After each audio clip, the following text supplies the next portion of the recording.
नमस्कार।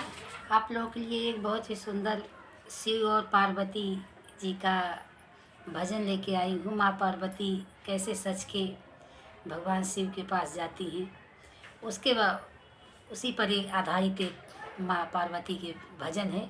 आप लोग सुनिए। आप लोग को कैसा लगे, अच्छा लगे, लाइक करिए, सब्सक्राइब करिए, प्लीज़ कमेंट करके बताइए। सज के चली गौरी शिव के दुल्हनिया, सज के चली गौरी शिव के दुल्हनिया, छमा छम बाजे पाँव पैजनिया। सज के चली गौरी शिव के दुल्हनिया, छमा छम बाजे पाँव पैजनिया।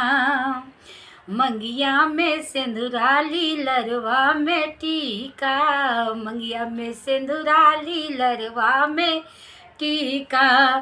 चंदा सूरज लागे देखे के फीका, चंदा सूरज लागे देखे के फीका।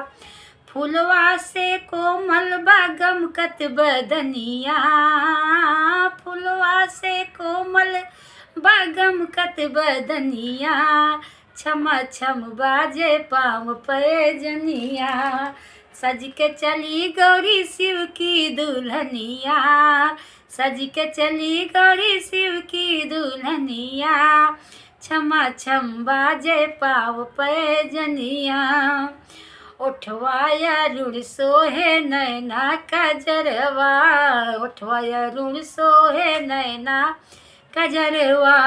कनवा में बाली गले सोहे हरवा, कनवा में बाली गले सोहे हरवा।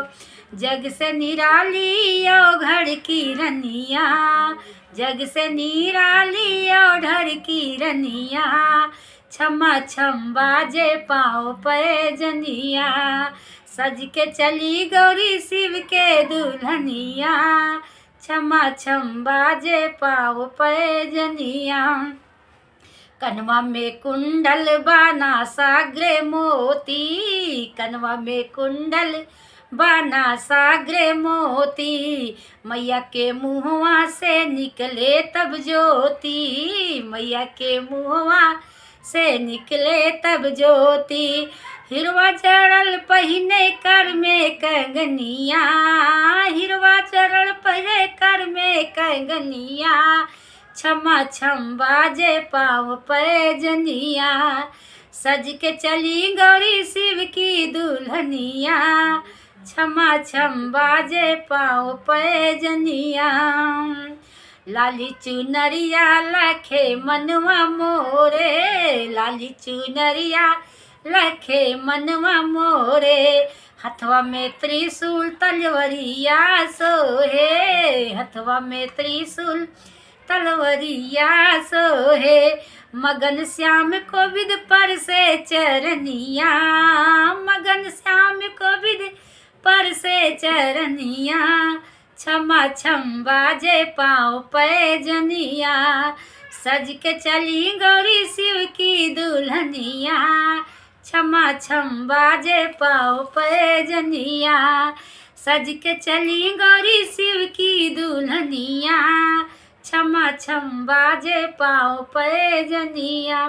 जय भारत।